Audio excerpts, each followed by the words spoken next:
So what we're going to do is we have all our parts. We've got our board, we've got our graphics card, we've got our power supply, we've got our CPU, our SSD. Before we assemble, we are going to essentially piece everything together and make sure that everything works. So even in getting this far, well, we know our power works because everything's spinning, we know our CPU is working, we know our graphics card is working because that's where our HDMI is connected.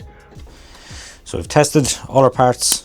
They're all tested outside of the PC. How long would you get of, say, so let's start installing.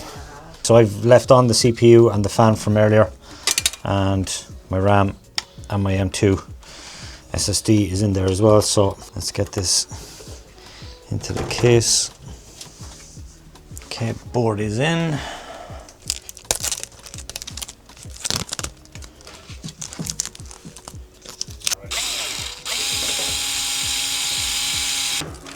Yeah. Yeah, so CPU, then Motherboard, and then GPU. Yeah. Very good. Power, your reset and your LED switches all go in these little guys. So they all have to go into essentially a small little header that's going to be, what, 8 pins. Rather than taking up headers on the board, I'm going to use a splitter. So if there's anything else needs to be upgraded on this down the line, that we got some slots.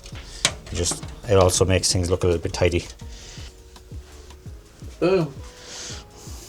Lights, camera, action. Unreal. There's no LEDs on the rest of it, it's literally just on the front. Stands, isn't it? Yeah, and I can switch. Excellent. Change colours.